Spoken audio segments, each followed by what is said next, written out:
नमस्ते। चलिए आज बात करते हैं कोशिका के उन हिस्सों के जिनके बारे में हम सबको लगता है कि हम सब कुछ जानते हैं, माइटोकॉन्ड्रिया और क्लोरोप्लास्ट। लेकिन सेल का पावर हाउस वाली बात तो सिर्फ शुरुआत है। असल कहानी तो इससे कहीं ज्यादा गहरी और दिलचस्प है। तो चलिए इन एनर्जी इंजनों की असली कहानी को समझते हैं। तो कहानी शुरू होती है इस मीम से। माइटोकॉन्ड्रिया सेल का पावर हाउस है। ये लाइन तो हम सबने सुनी है ना? और ये सच भी है, पर ये पूरी कहानी का सिर्फ एक छोटा सा हिस्सा है। ट्रेलर समझिए, असल फिल्म तो अब शुरू होगी।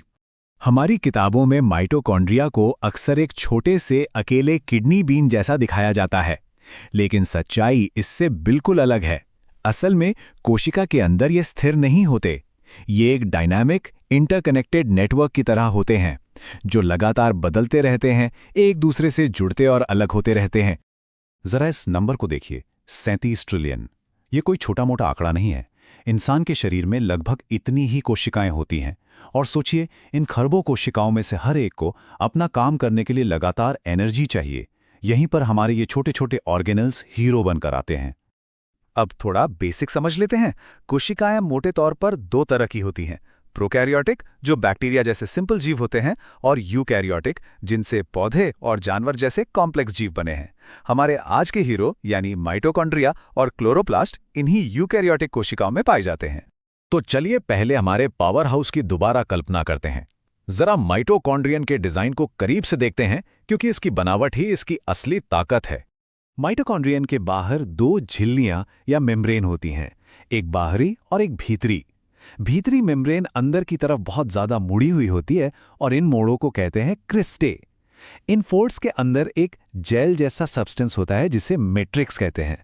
और ये जो बनावट है ना, ये सिर्फ दिखाने के लिए नहीं है, एनर्जी बनाने के पूरे प्रोसेस के लिए ये बेहद जरूरी है। तो माइटोकॉन्ड्रिया आखिर एनर्जी बनाता कैसे है? एक प्रोसेस के जरिए, जिसे कहते हैं सेल्यूलर रेस्पिरेशन। इसके मेनली 4 स्टेप्स होते हैं। पहला है ग्लाइकोलिसिस, जो कोशिका के साइटोसोल में होता है, और बाकी के 3 स्टेप्स माइटोकॉन्ड्रियन के अंदर होते हैं। पाइरुवेट का एसिटाइल कोए में बदलना, सिट्रिक एसिड साइकिल, और आखिर में इलेक्ट्रॉन ट्रांसपोर्ट चेन। हर स्टेप की एक खास जगह तय है, जैसे सिट्रिक एसिड साइकिल मैट्रिक्स में होता है। लेकिन असली जादू तो भीतरी मेम्ब्रेन पर होता है। ये जो क्रिस्टे के फोल्ड्स हैं, ये सरफेस एरिया को जबरदस्त तरीके से बढ़ा देते हैं। इससे इलेक्ट्रॉन ट्रांसपोर्ट चेन को काम करने के लिए बहुत सारी जगह मिल जाती है, और यहीं पर सेल की ज्यादातर एनर्जी यानी एटीपी बनती है। अच्छा, तो ये तो हुई हमारी कोशिकाओं की बात। अब जरा पौधों की दुनिया में चलते हैं और उनके अपने सोलर पैनल यानी क्लोरोप्लास्ट से मिलते हैं। ये असल में छोटी छोटी फैक्ट्रियां हैं जो सूरज की रोशनी को केमिकल एनर्जी में बदल देती हैं। क्लोरोप्लास्ट की बनावट तो और भी कमाल की है। इसमें 2 बाहरी मेम्ब्रेन तो होती ही हैं, साथ में अंदर एक तीसरी मेम्ब्रेन सिस्टम भी होती है, जिसे थाइलाकॉइड कहते हैं। ये थाइलाकॉइड एक के ऊपर एक सिक्के की तरह जमे होते हैं, और इन ढेरों को ग्रैना कहा जाता है।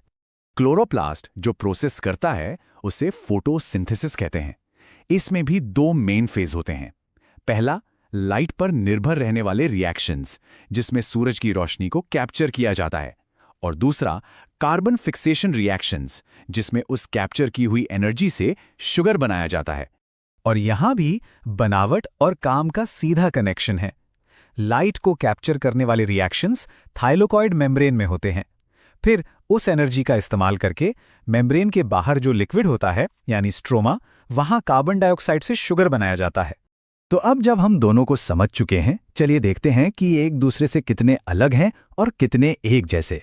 तो इन दोनों एनर्जी स्पेशलिस्ट्स की जब आमने सामने तुलना होती है तो क्या नतीजा निकलता है?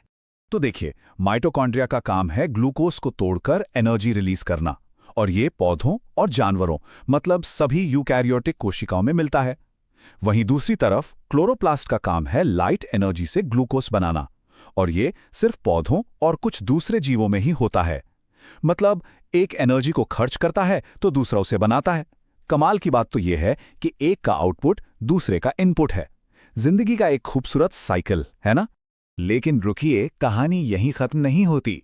इनका काम सिर्फ एनर्जी बनाना और तोड़ना नहीं है।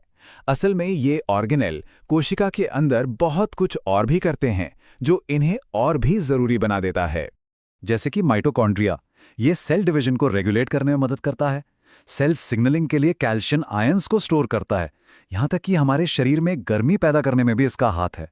और तो और कोलेस्ट्रॉल जैसे जरूरी स्टेरॉइड्स बनाने से लेकर प्रोग्राम्ड सेल डेथ, जिसे एपोप्टोसिस कहते हैं, उससे कंट्रोल करने तक सब इसके जिम्मे हैं। और क्लोरोप्लास्ट को भी कम मत समझिए, ये सिर्फ चीनी की फैक्ट्री नहीं है। पौधे के लगभग सारे अमीनो एसिड, डीएनए और आरएनए बनाने वाले बिल्डिंग ब्लॉक्स, फैटी एसिड्स और यहाँ तक कि पौधे को बीमारियों से बचाने वाले स्ट्रेस केमिकल्स, ये सब क्लोरोप्लास्ट में ही बनते हैं। असल में ये पौधे के लिए एक पूरा मैन्युफैक्चरिंग हब है। तो आखिर में एक सवाल पर सोचते हैं, ये जो इतनी कॉम्प्लेक्स फैक्ट्रियां हमारी कोशिकाओं के अंदर काम कर रही हैं, ये कभी सिंपल बैक्टीरिया हुआ करती थीं, जिन्हें किसी दूसरी कोशिका ने निगल लिया था। ये बात हमें सोचने पर मजबूर करती है कि इवोल्यूशन के और ऐसे कितने राज हैं जो हमारी नज़रों के ठीक सामने हैं और बस अपने खोजे जाने का इंतजार कर रहे हैं।